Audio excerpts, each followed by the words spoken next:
নমস্কার বন্ধুরা, পাইস বাড়িতে আমার সকল বন্ধুকে স্বাগত জানিয়ে আমি আবারও চলে এসেছি একটা রেসিপি নিয়ে। রেসিপিটা হলো বাঁধাকপির রেসিপি। দারুণ একটা রেসিপি। একঘেয়েমি বাঁধাকপি খেতে ভালো লাগে না, কিন্তু এইভাবে যদি করে দেন ছোট থেকে বড় সবাই খাবে। আমার ছেলে তো এইটা খেয়ে তো ফিদা হয়ে গেছে এই বাঁধাকপির রেসিপিটা। চলুন দেখে নেওয়া যাক আজকে আমি কিভাবে বানাই। বন্ধুরা লাইক দিয়ে ভিডিওটি দেখবেন। যে বন্ধুরা এখন বন্ধুরা চ্যানেলটাকে সাবস্ক্রাইব করে নিন, অবশ্যই সাবস্ক্রাইব করে পাশে থাকবেন। আর এই রেসিপিটা বানানোর জন্য একটা বাঁধাকপি নিয়েছি। বাঁধাকপিটা ধুয়ে পরিষ্কার করে নিয়েছি। এবার বাঁধাকপির 4-5টা পাতা আমি নিয়ে নেব, কারণ আমি 5টা বানাবো ওর জন্যে। আপনারা যেমন খাবেন তেমনই বানাতে পারেন। আলতোভাবে এইভাবে খুলে নেবেন 5টা পাতা। চলো খুলে নিই। এই দেখুন 5টা পাতা আমি খুলে নিয়েছি। এবার পাতাগুলো আমি এবার গরম জলের মধ্যে দিয়ে হালকা সিদ্ধ করে নেব, মানে নরম করে নেব। দেখুন আগে থেকে জলটা খুব সুন্দর করে ফুটিয়ে নিয়েছি, দিয়ে লবণ দিয়েছি। লবণ দিয়ে এবার পাতাগুলো এপিট ওপিট করে নেব। এপিট ওপিট করে রেখে দেবো। রেসিপিটা তৈরি করার জন্য আমি একটা পুর তৈরি করে নেব। এর জন্য কড়াই বসিয়ে দিয়েছি। কড়াইয়ের মধ্যে তেলও দিয়ে দিয়েছি, সাদা তেল দিয়েছি, আপনারা সরিষার তেলও ব্যবহার করতে পারেন। এবার গোটা জিরা দিয়েছি। ফোড়নটা একটু ভাজা ভাজা হবে। ফোড়নটা ভাজা ভাজা হয়ে গেছে। এবার আমি কাঁচা লঙ্কা কুচো দিয়ে দেবো। ঝালটা আপনাদের পরিমাণ হিসেবে দেবেন, আর যদি ছোট বাচ্চারা খায় ঝালটা না দিতেও পারেন, কোনো অসুবিধা নেই। ঝালটা একটু নাড়াচাড়া করে এবার বাঁধাকপিও দিয়ে দেবো। কিছুটা বাঁধাকপি আমি ছোট ছোট করে কেটে রেখেছিলাম, যেহেতু এটা বাঁধাকপিরই রেসিপি, তাই বাঁধাকপি একটু তো দিতেই লাগে। তাই বাঁধাকপি একটু দিলে খেতেও ভালো লাগে। তা বাঁধাকপি একটা দিয়ে দিয়েছি, কাঁচা লঙ্কাও দিয়েছি। এবার একটু বাঁধাকপিটা নরম করে নিলাম। এবার বড় সাইজের একটা পেঁয়াজ আমি দিয়ে দিচ্ছি। পেঁয়াজটা দিয়ে আবারও একটু নাড়িয়ে চাড়িয়ে নেব।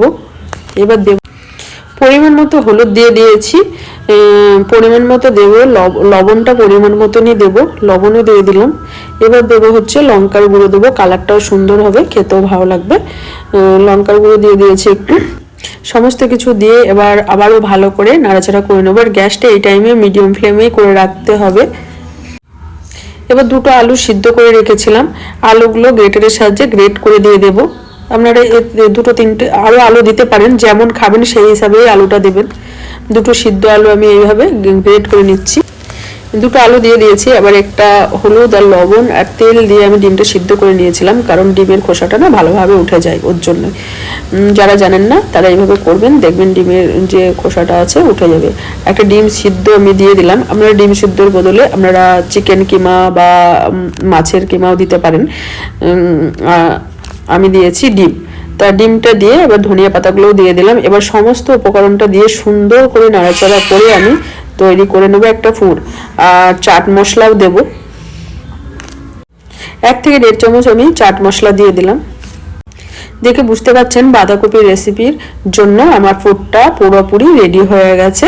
এই দেখুন এবার একটু এদিকে ঠান্ডা হতে দেব। ততক্ষণে আমি বাঁধাকপির যে পাতাগুলো সিদ্ধ করে রেখেছি জল গরমের মধ্যে দিয়ে দিয়েছিলাম, অনেকটাই নরম হয়ে গেছে। এবার জলটা আমি ফেলে দিলাম, ফেলে দিয়ে জল ঝরিয়ে পাতাগুলো রেখে দিয়েছিলাম।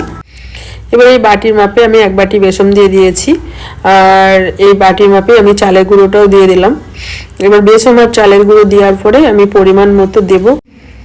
পরিমাণ মতো লঙ্কার গুঁড়ো দিয়েছি, হলুদ গুঁড়ো দিয়ে দিলাম, পরিমাণ মতো লবণও দিয়ে ভালো করে আমি মিক্স করে নেব।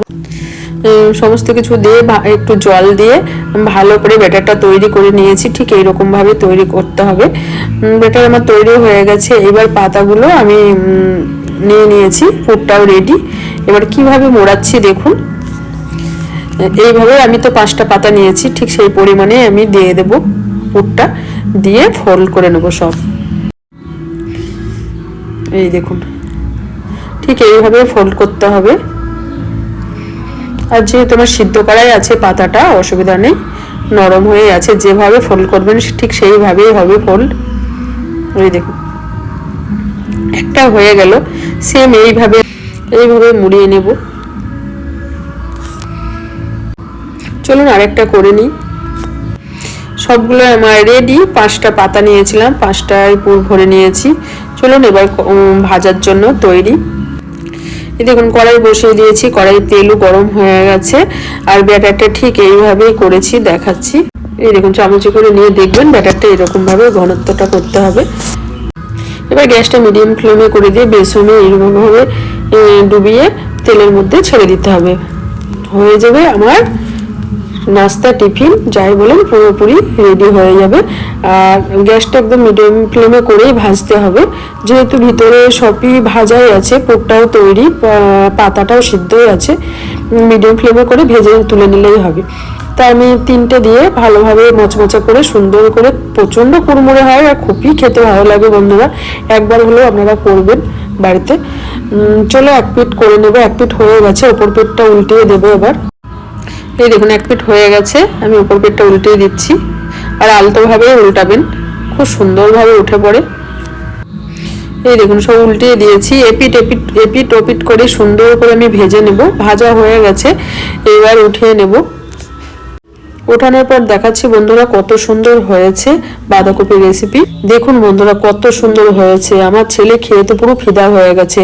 আর দারুণ লাগে, ছোট থেকে বড় সবাই ভালোবাসবে এইরকম নিত্য নতুন ইউনিক রেসিপি। আপনারা অবশ্যই একবার ট্রাই করে দেখবেন। যদি আমার এই রেসিপি ভালো লেগে থাকে বাঁধাকপি, লাইক করবেন, শেয়ার করবেন, কমেন্ট করবেন, আর পাশে থাকা যে বেল আইকনটা আছে অবশ্যই ক্লিক করে দেবে। তাহলে বন্ধুরা আজকের মতো এইটুকু, দেখা হবে আরো নতুন নতুন রেসিপি নিয়ে। আজকের মতো ধন্যবাদ।